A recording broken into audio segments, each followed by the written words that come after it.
Good afternoon, everybody, and welcome to another edition of Real Talks. I'm your host, David Steele. I hope everybody had a great weekend, and we have a lot of stuff to get to. We have a huge week coming up, guys. Huge. For a couple of different reasons. Excuse me. For a couple of different reasons. Number one, we have Cinemacon. This is like everybody who's involved. So if you're not familiar with Cinemacon, it is like the Super Bowl for the movies. This is where every single major studio, MGM, Amazon, Paramount, Universal, I know I'm leaving a bunch out, Lionsgate, they all are going to bring their brand new, unseen stuff to the exhibitioners or the movie theaters. So what ends up happening is you're a studio, you bring it there, you debut it, and this is what they're going to see. This is what you guys are going to see later on. So we have that. So this is starting tonight, and Sony is going to be doing their presentation later on tonight. And I'm going to talk about, what I think might be there. So there are three absolutes going to be shown there. We all know the Flash is going to be there. Okay. We have this film called The Boogeyman. That's going to be a screening there. And then we have one more film later on during the week. So Paramount is doing their presentation on Thursday.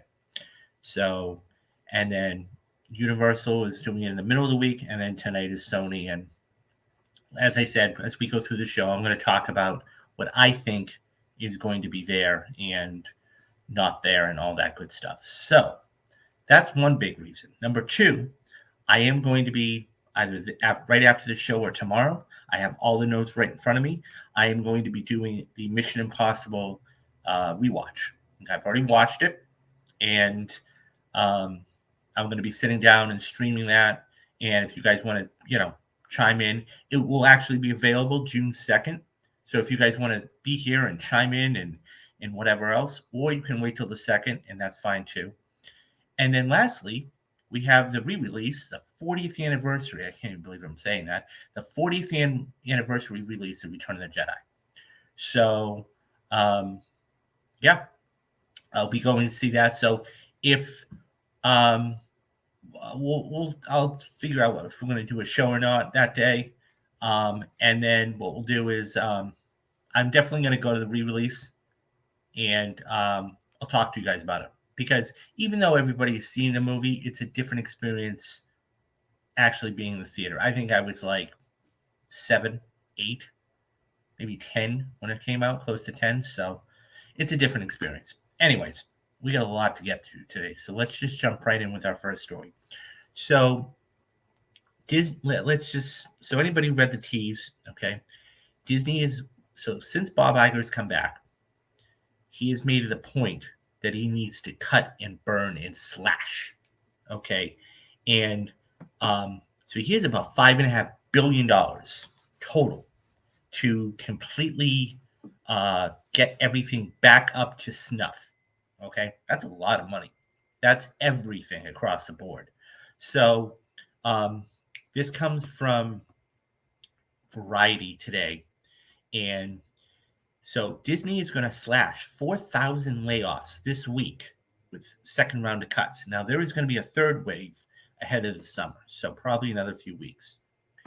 In a months-long goal to reach 7,000 jobs cut, Disney will begin its second round of layoffs today. The notifications will be handed out to staff through Thursday, concluding with approximately 4,000 job eliminations completed overall by week's end, according to company officials.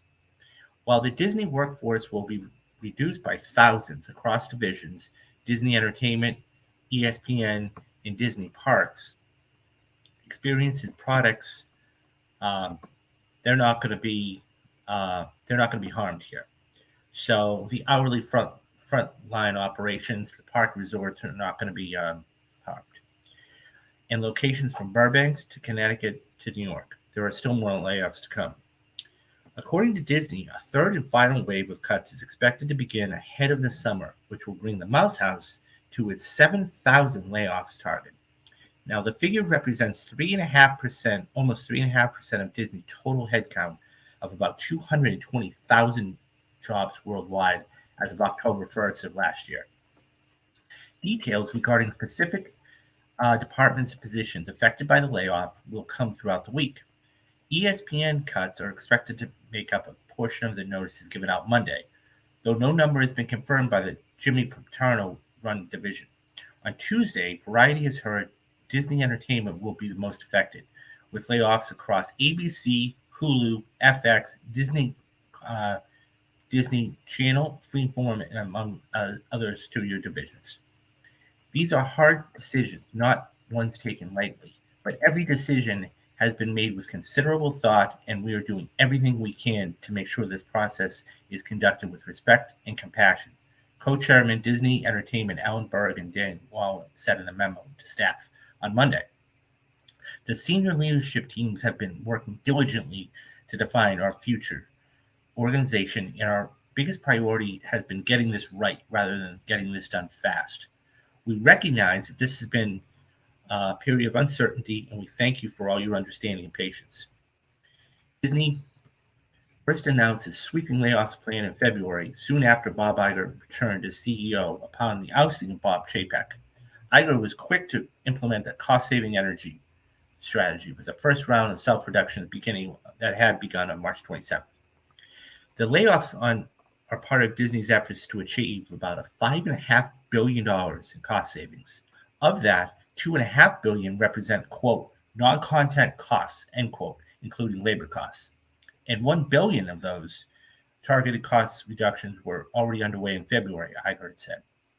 Disney is aiming for an annualized reduction of $3 billion in non-sports content costs, expected to be realized over the next several years, the CFO, Christy McCarthy, said. So here is the memo that Bob Iger sent out to his team. And this was the one that Bergman and Walden had set out. So, as you know, a few weeks ago, the company began notifying employees whose roles are impacted as part of our overall business realignment, and cost savings effort. We wanted to share that notifications will continue in many areas of the companies over the next several days. In addition, restructuring in various businesses will continue for the next couple of months, and we do anticipate there will be further impacts before the summer is out, as previously shared. Each team is in a different place in this process, and your leaders will be sharing more content with your group soon. These are hard divisions and not taken one lightly, but every decision has been made with considerable thought, and we are doing everything we can to make sure this process is conducted with respect and compassion. The senior leadership teams have been working diligently to define our future organization, and our biggest priority has been getting this right rather than getting this done fast. We recognize that this period of time has been of uncertainty, and we thank you for all of your understanding and patience. This is a transition. This is a time of transition for Disney, and these changes affect everyone, whether or not your role is impacted. We are committed to supporting you through this process, this period, and encourage you to reach out to your leader or HR partner with any questions or guidance as needed. While we are confident that these efforts will better position us for the future, we realize that this takes a toll. We want to acknowledge the impact of the future, of the moment, and simply reiterate our appreciation for you, for all of you, and the passion and dedication you've brought to the work we do every single day. And for those who are leaving the company, please know that your contributions are valued and appreciated. You have played a meaningful role in making Disney what it is today. With gratitude, Alan and Dana. Now, here is Paterno's memo to his ESPN. So ESPN, of course, is a division of Disney. So, as Bob Iger said, Disney is reducing its workforce by approximately 7,000 jobs as part of the strategic and streamlined realignment. Today, I am sharing the difficult news we are beginning to notify ESPN employees whose positions are impacted. As we advanced as a core segment of Disney with operational and financial responsibility, we must further identify ways to be efficient and nimble. We will continue to focus our workforce on initiatives that are more closely aligned with our critical priorities and emphasize decision making and responsibilities deeper into the organization. That said, I do not want to minimize the enormous toll of saying goodbye to dedicated colleagues that have worked tirelessly to strengthen ESPN and deliver for sports fans. The people of ESPN and their constant resolve to get the job done, to excel, to innovate have built this place. We will act with compassion, respect for our colleagues, and professionalism as we face these hard circumstances. Please, in this wave, we'll hear from our leader and HR partner this week. We will have another wave of notifications that will be completed by the start of the summer, and for those that are not in the front-facing talent roles. Those who are leaving ESPN, I want to say thank you for your many contributions and reinforce that the company is here to support you during this challenging transition. Please reach out to your HR partner if you have any questions. While these decisions were made with considerable thought, I also want to recognize that we understand that this has been a long but thorough process with a lot of certainty. This type of action impacts everyone. Thank you for your continued patience. ESPN has been built on camaraderie, resilience, and a collective passion to serve sports fans. Those values are crucial during tough times. Please continue to support. Please continue to be supportive of each other. Signed, Jimmy. Okay, let's talk about this because it's business, right? It's business. So when Bob Iger came in, okay, there had been a lot of things going on, okay, namely Chapek had run into the ground. And what Iger had to do, okay, is basically dig themselves out of a hole. And what he's doing right now is digging themselves out of a hole. And he's going to be saving quite a bit of money with all of these job cuts. I mean, Ike Perlmutter just got cut the other day. I mean, the reason why he was in the news is because, I mean, he was part of building the whole Marvel structure, right? And so that was a big, thing. Now, there had been somebody who had been, with Disney and the ESPN organization for 40 years, 45 years, and he just got laid off. Okay. At the end of the day, this is just business. And once you can understand that, and once you get past that, and that's easier to understand. Disney is not going to be back for at least 2 to 3 years minimum. And there's a couple of questions that have to be asked. Number one, how long is Iger going to stay? Now, I think he's already come out, and I don't know this off the top of my head. I think he says he wanted to stay till the end of 2024. And if I'm wrong, somebody correct me in the comments, please. But he wanted to stay to the end of 2024. That all being said, he needs to really cut the fat. And, there was another project from Disney Plus that just got canceled, the National Treasure series that just got canceled. So he's slashing and burning right now. And that's that. And you're going to hear about a lot more jobs that are being cut over the next, week and over the next 6 weeks. So it's tough. And mind you, when I say these things, it's more of a corporate thing. Okay, this isn't, as it said in the letter, it's not going to be affecting anybody who's on the front lines, which is good. Okay. It'll be interesting to see if there's a way that, like ESPN, I'm a big sports guy. It'll be interesting to see if there's A, who the talent is, or B, more importantly, if there's any way that the games are going to be presented in a different manner. So, but yeah, so Disney's laying off quite a few people. This is the chunk. Okay, this is that big chunk of jobs. So, I mean, this is over 50% of the jobs right here. This is 55% of the jobs. So this is the one that's really going to take a hit for a lot of people. So, I mean, I think that, in the grand scheme of things, it's tough, but they're going to be fine. And I think too, you may even see this in the feature, roles, feature films. You're not going to get that Thor 5 or that, that other film, that third or fourth film that you normally would. because it's a $250 million, movie. And this is gonna, this has something to do with Marvel too. Don't forget about that. Okay, it didn't directly say that, but it did. Okay, so they're not going to spend 150, 160 million dollars on a movie that they, frankly, with Kevin Feige, they don't need. So, I mean, at the end of the day, okay, it's tough. A lot of people are losing their jobs, but at the end of the day, it's a business. And once you get past that, and once you understand that, then it is what it is. Anyways, what do you guys think? Do you think this is the right thing for Disney to do, or do you think they should have let them keep their jobs? Do you think Disney, it's going to affect the frontline workers in any ways? I mean, or how do you think Disney's going to change? When do you think either is going to leave? Let me know your thoughts down in the comments, and I'll get back to everybody. Okay, so we go from not so good news to let's go to some really good news for once. The weekend box office. Now, the weekend box office was just huge. Okay, so the two big winners, okay, was Super Mario Brothers and The Evil Dead Rises. This they just really, Super Mario just killed it again. Okay, and Evil Dead Rises had a really good weekend.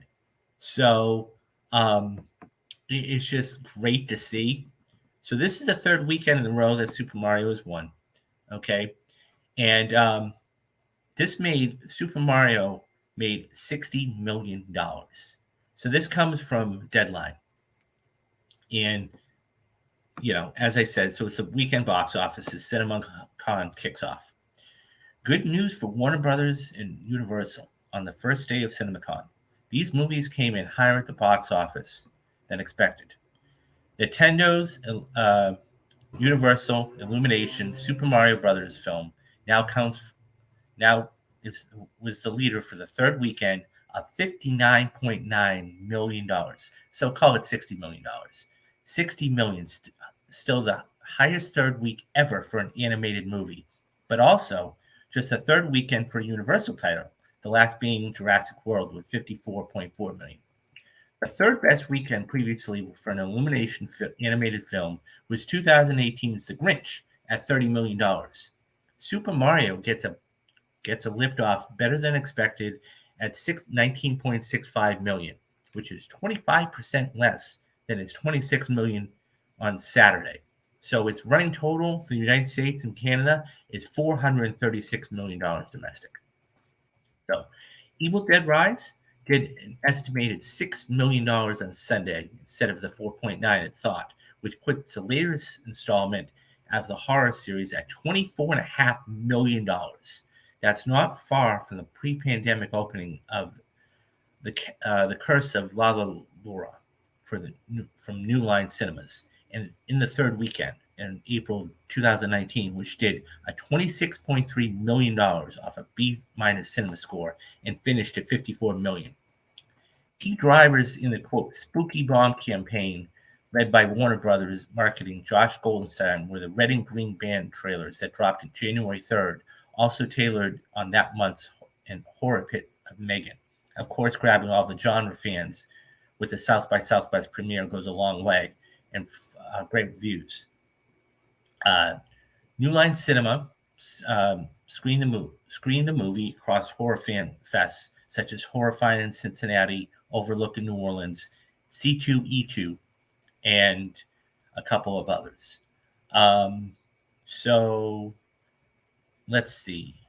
Stunted screenings, including Den Track, also scares about Telemundo, BuzzFeed, and Hispanic and Latino moviegoers, it went up to a huge 35% against Caucasians at 32%. So, yeah, I mean, it's just huge. Now, here are the total numbers. I want to read the total numbers for you guys because this was the impressive thing. Okay. So, as I said, Super Mario, okay, made 59.9. Okay. Evil Dead Rises, 23.5. Guy Ritchie's The Covenant, which I actually want to see, made 6.28. million. John Wick 4 still in the top 5 at 5.75. And Air continues to stay in the top 5 at $5.5 million. This is all good stuff. I mean, because we have movies out there that are doing really, really well. And we have Cinemacon. Okay, as I said, we'll get to a couple of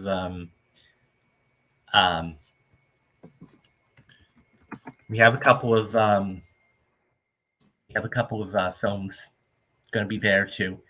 And I think that it's going to be fascinating to see what happens. I mean, I think Air making $5.5 million. Look, this is almost making close to its budget back. And it's just amazing to see what the longevity of this movie is. Just unbelievable. This is going to get to $1 billion. Probably not this weekend, but next weekend. So it's got one more weekend. Okay, it's really got 2 more weekend. Yeah. So speaking of Evil Dead Rise, the title drop for Evil Dead Rise was amazing. Okay, so I've yet to see Evil Dead Rise, and I'm gonna wait. I know you were asking me about if I've seen Mario. I'm gonna wait till stream for that to come out, Coco. But that's a huge box office though take for Evil Dead Rise, and I really think the fact that it's it did so well, it's going to really do well next weekend too, and I think that's something to be said. But there is a lot of films out there too that's really good. So Mario movie is so good. My friends and I just saw it in the theater, was still packed. Yeah, as I said, it made $60 million, Coco. So it's just unbelievable. This is going to hit $1 billion probably this week, and it's right, and it's perfect to do it because you got Cinemacon right, starting this week, and we'll get to those stories in a couple minutes. And it's like, yeah, I can't believe that this is doing that well, but we really needed this. We really, really needed this. And if this is any indication of how the summer is going to go, look out. Look out, because here's the thing. The thing being is this. Into the Spider-Verse is an animated movie. And the other one, from everybody I have yet to see it, and I can watch it for free, so it's not that big of a deal. But everybody I talked to says that's at least in the top 1 or 2 Spider-Man films of all of the Spider-Man films. So everyone I know, my high school class knows the entire Peaches song just by how many people say, yeah. And there are going to be people going back to the movie over and over and over. And I think that that's really, this is what movies can do. It can really save the box office. And this is, Evil Dead Rise making almost $25 million is incredible. Incredible. So I can't wait to see it. And like I said, guys, imagine if this is making this much money here, imagine what it's going to do on video on demand. It's just going to blow up. So anyways, guys, what do you think about this? How many times have you seen Mario? Have you seen Evil Dead Rise? Did you like either or? Let me know your thoughts down in the comments, and I'll get back to everybody. Okay, so we're going to move from a story that it's not the greatest story in the world, but it's a necessary story. And I'm talking about the WGA strike, possible strike. So there's been a lot of talk about writers and how what this could do. I was in the streams recently because thank you very much, and I'm glad to have you back. So I'm glad you enjoyed them, and don't forget, I was just saying at the top of the show that I have a Mission Impossible rewatch stream coming up very shortly too. So do you think we're going to see an Endgame type of world with Mario? Now, do you mean like developing that type of thing, or do you mean like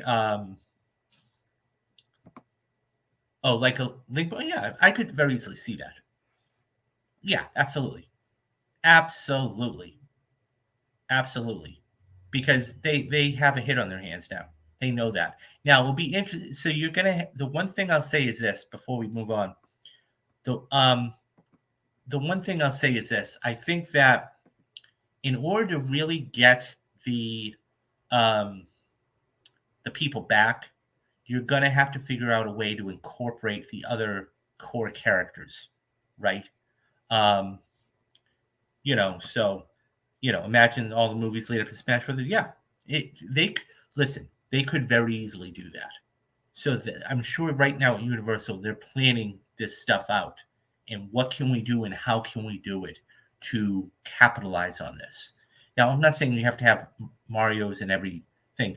If you look, I'll say this: if you could take that core concept of Mario and apply it to, let's say, The Last of Us. What I mean by that is putting little Easter eggs in there, okay, and doing that, then in all the other upcoming films, you absolutely could do that. I have no doubt in my mind. They would probably need to make all the movies. Yes, no, absolutely. You're absolutely right. They have to make all those in the same fashion because that's what people are. Look, you could go out and make a Princess Peach movie right now and develop that and have that done in a couple of years. I've heard whispers of a Zelda movie. Yeah, definitely. I have no doubt in my mind. So, I mean, you could legitimately right now, today, make a Princess Peach movie, a Zelda movie, and something else, and it would still resonate and all lead up to something like that. Absolutely. Captain Toad, yeah. I'm sure they're brainstorming all of this stuff right now. So we'll see. So we'll see about all that stuff. But one thing I actually wanted to touch upon was as I said, the Writers Guild of America, because without these fantastic, we're all getting the fruits of all the labors of all these writers, and even if it's animated, I mean, because you have these writers that write this, and whether it's Chris Pratt coming in or whoever it is doing the voice, and so the writers are the most integral portions of all of this, because without good writing, you're not having good movies. And so I wanted to talk about how this could impact the movies and how it really could do some damage. So here is a piece that Deadline wrote. Now, it's quite long. I'm not going to read the whole thing, but I do want to read a couple of them, a couple of paragraphs, just to get to show you why it's important and how likely it could be happening. In a week, when distributors and exhibitors reconvene for their annual Las Vegas meetup Cinemacon and celebrate the post-pandemic resurge of the box office, the motion picture industry is also bracing for a potential Writers Guild of America strike. With production and deal-making slowing down, especially with 98% of WG West and WG East authorizing a strike, if it's a fair new film television deal isn't met by the May 1st deadline, so it's next week, how could it possibly make a dent in the box office boom? One Gowder analyst's projects would result in an estimated $32 billion globally, up 24% from last year, and $9 billion stateside, up 200%. Just a majority of the exhibitors are getting back on their feet financially after COVID's great shutdown of 2020 and 2021. Studio sources outlining the worst-case scenarios to deadline should the WGA strike span more than 4 months. In short, the theatrical release calendar would see several date changes for picks as soon as Q4, quarter 4 this year. While the 2024 theatrical release calendar remains roughly intact in its first 6 months, with completed movies coming down the pipeline, beyond that it gets squishy. It's in a scenario that might lead studios to pull their Q4 2023 films. Such an aftermath from a possible strike isn't as dramatic as it would be for television production, which you would feel more immediate. Realize the longest WGA strike on record was in 1988, when it lasted 6 months, 153 days, followed by the 1960 strike of 146 days, and then, of course, 07 and 08, and that lasted 100 days. There's another wrinkle. With SAG and AFTRA's contract expiring next week, June 30th, should that union decide to strike, it would prevent actors from doing publicity on feature shows or television projects. So how does that jolt summer's later tentpoles, i.e. Mission Impossible, Dead Reckoning, Oppenheimer, Barbie, Haunted Mansion, amongst others? The good news is that exhibitioners that release tentpoles are prized launch pads for movie studios, so they're not apt to give up them easily. Hence, there's no move for those dates or distributions, and it's a wait-and-see mode. On the other hand, the similar movies that are publicity dependent are primed to pivot should after SAG strike. This past weekend, the National Board voted unanimously to approve a resolution, quote, strongly in support, end quote, of WGA and their ongoing talks. So this is quite a long article. I'm not going to read the whole thing, but what I will say is this. It's incredibly, incredibly important. So, yes, I remember the 07 was the reason Lost took such a downward, and for Heroes, Heroes was a major part of that too. But nonetheless, it's one of those things where, look, if we have this strike, because don't forget, this is how reality television came into play all those years ago. I mean, we have shows like Survivor and Fear Factor and everything because it was completely unscripted. And when they got back, when the writers got back, they started to become mainstays. They started to become popular. All that stuff being said, this could be devastating for not only Screen Actors Guild, as I made mention, but the writers, and they just want fair wages and everything else. And look, I'm all in support of them. I hope this doesn't affect it, but you got to understand something too, that these are always, it's a business, okay? It's a push and a pull type of thing. And the thing is that you get people that don't want to do something, they'll just sit out and they'll wait. And that's the beauty about a union, right? Is that they all come together and they all do what they're supposed to do. I hope there is no strike because I wouldn't want to see this. All these movies have been delayed for so long. People are really going to, be like, we don't want them delayed anymore. I just hope they get done. But this is the reason I talk about this stuff. While the Disney stuff and the Super Mario stuff is cool too. It's because this is part of the business. There are writers. I mean, we watch the credits of a movie and it says written by. We just see a name, but that's an actual person. Okay, they make a living doing this. Okay, and if some of these things are taken away from them, or they're not getting paid enough, or the residuals aren't there, that's a whole thing with AI. How much is AI going to affect the writer's strike too? There's a lot of different dynamics. So it's not the sexiest thing in the world, I know, but it is important because otherwise, it affects streaming too. It's not just feature films. It's streaming. It's television. It's streaming. And it's major motion pictures. What do you guys think? Do you guys think that they're going to strike? If they do, how long do you think the strike's going to be? What film would you hope doesn't get delayed? Because they said that it could be, some of them could be delayed later on in this year. Let me know the thoughts down in the comments and I'll get back to everybody. Okay. So let's move on to something a little more cheery, shall we? So the big thing for this week is This could hurt a lot of people. Hopefully they get it worked out. No, I agree with you. I agree with you, Metal. I mean, it's unions.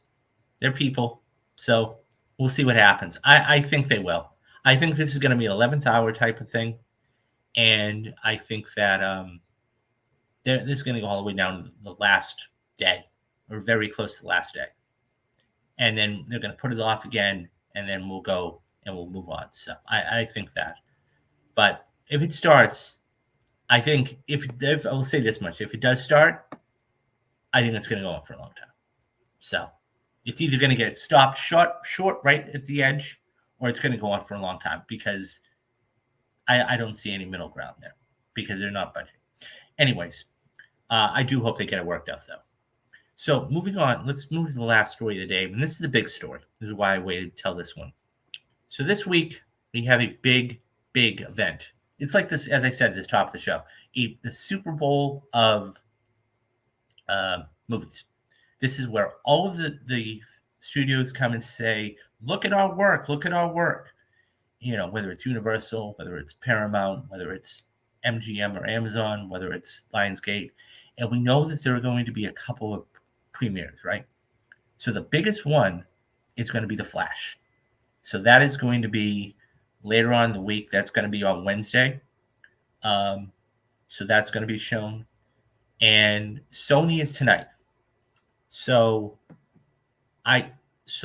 let's talk about Sony real quick because I think that don't worry about the Transformers one. That's not a Sony product.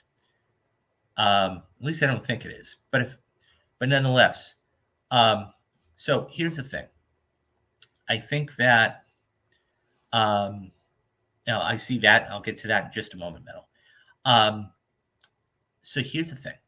I think there are a couple of projects that they're going to show. So they have about an hour or an hour and a half. Okay. And that being said, I think that this is going to be one of the big things we see, right? Because this is coming out at the beginning of June. So can't believe that that's still happening, even though the writer's strike thing's kind of weird. Can't believe that that's still happening since the writer's strike thing is. Oh, okay. So Cinemacon is happening. This was pre-planned a long time ago. No. So this was something that was. It's not like that. You know, they were. The WGA is negotiating with whoever they're negotiating with. Okay. This is planned. This is a yearly thing. And besides that, you have all these blockbusters coming out. Like Across the Spider-Verse, like Mission Impossible, like Guardians, like whatever. And I mean, well, Disney's got their own thing. But all of these, so they absolutely want to show this off. So Sony is the one that's premiering tonight. Okay.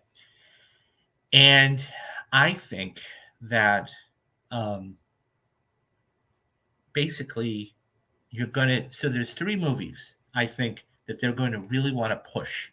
Okay. This being the first one. I wouldn't be shocked if you see a full, now, obviously I'm not there. You know, I'm going to, you know, well, once the presentation happened, I'm going to do some Twitter spaces on this. So if you want to come join me on Twitter, basically that is, so I'm going to be, let's do this real quick. Let's go full screen so you guys can see this. That is going to be my Twitter handle. I am going to be doing spaces on this once the presentation for Sony is done, and we'll talk all about this. Right now, I'm only speculating about what I think could be there. So that being said,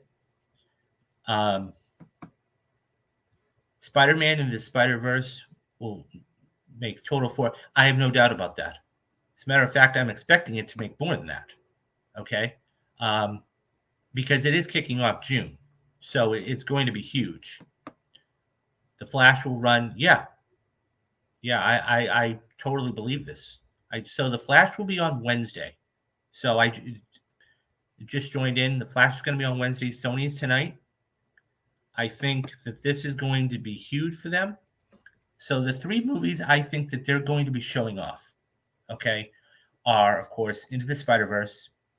I think that, later on in the year, I think it's going to, I think you're going to see some of the Equalizer 3. Just a hunch. And you had another film coming out later on that, yeah. So, I think that those are going to be the two big films that are going to be.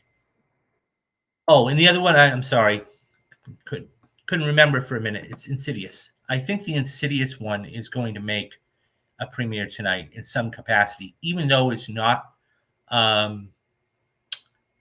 Obviously they're not going to show the whole thing, but I do think that they're going to make some sort of premiere of that too. So, these are all the films that we've had so far this year. Whether it's Creed 3 or Cocaine Bear or Renford or John Wick 4 or, Ant-Man and the Wasp. So, but I think that this is going to, so Guardians Volume 3, total run 800 to 900 million. Yeah. I've said it before. So I'm going to say this, Kevin. So it's going to make at least 800 to $1 billion. Mission Impossible, that's the one I'm really looking forward to.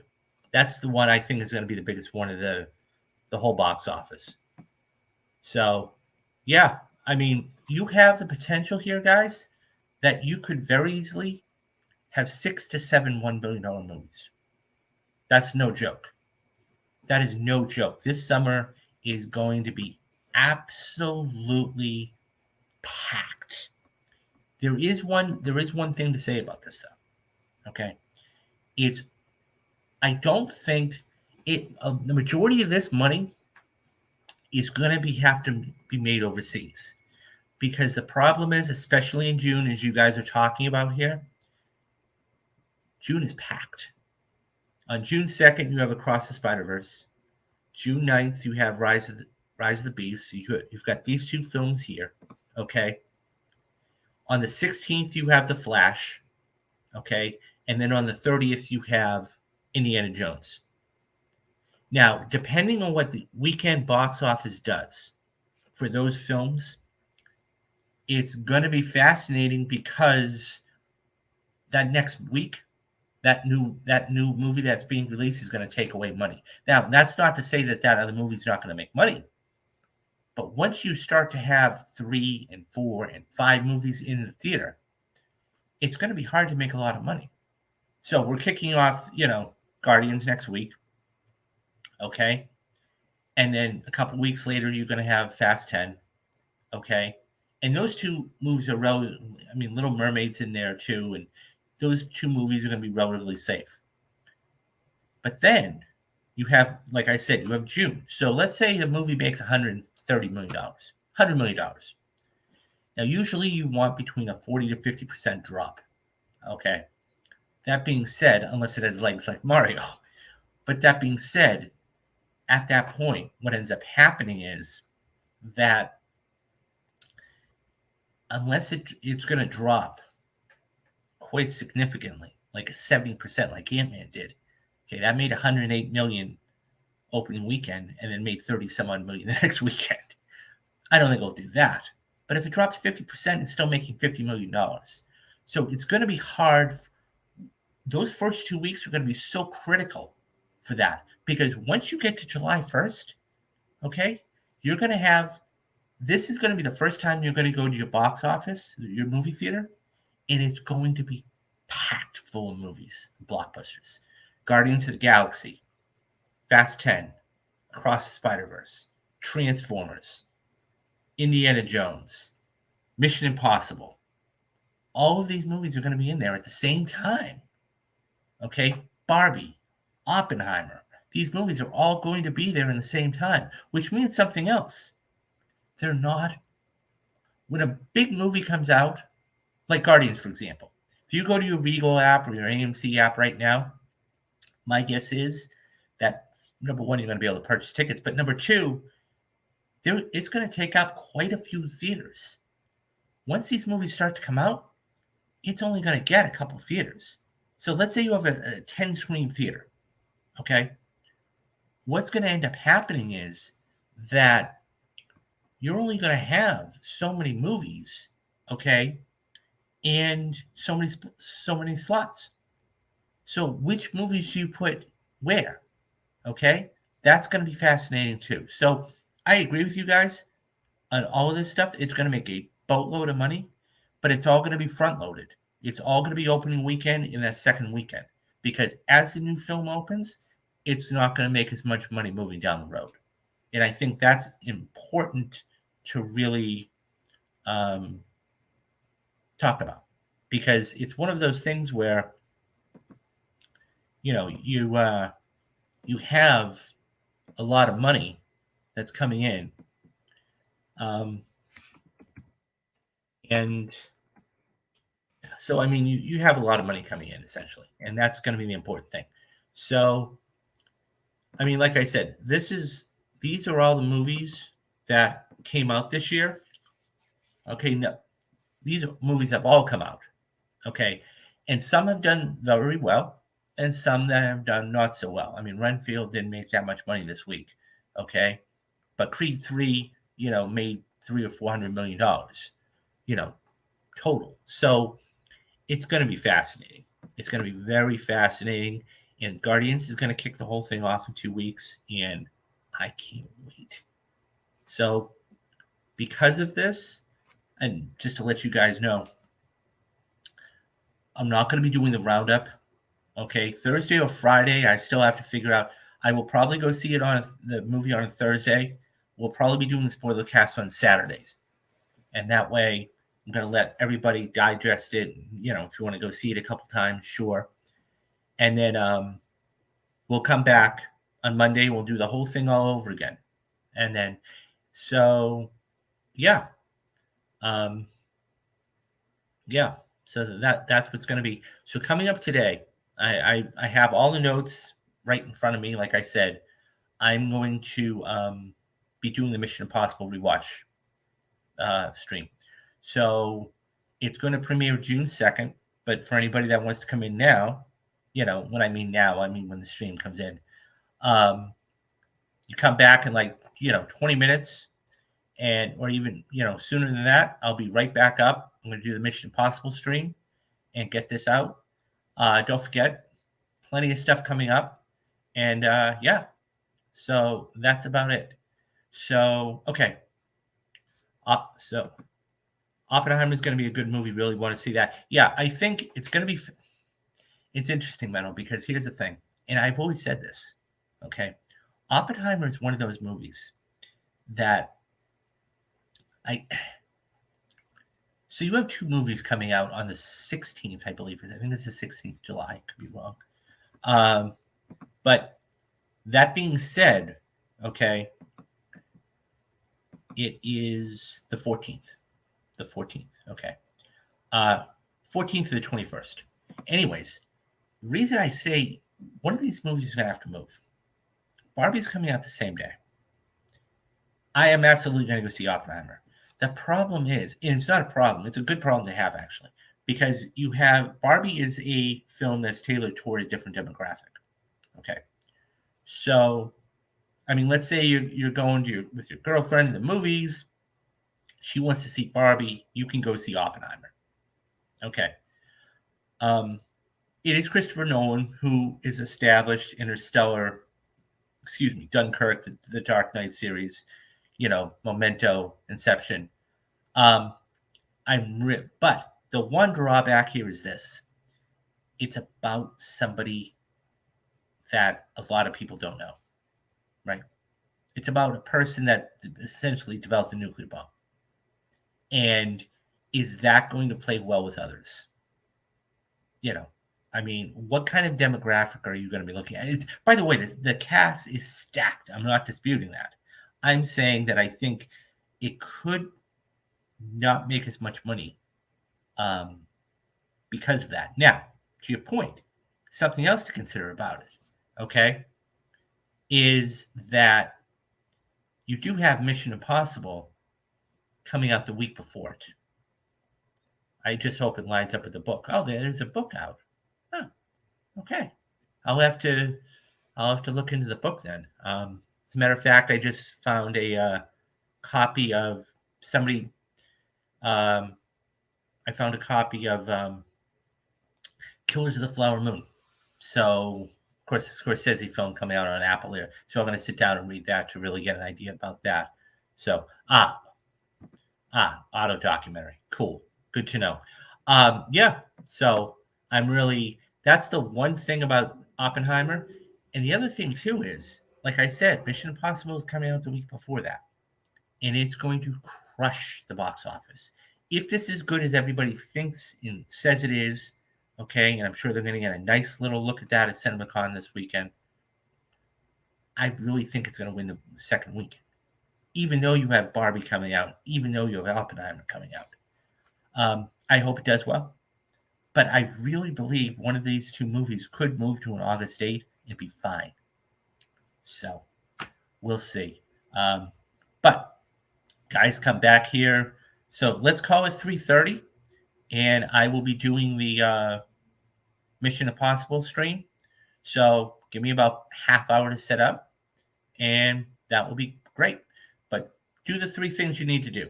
Be safe, be careful, and have a great rest of the day. And come back here at 3:30, and you're going to be able to catch the Mission Impossible stream. I'm David Steele, and you have been watching Real Talks, guys. Bye-bye.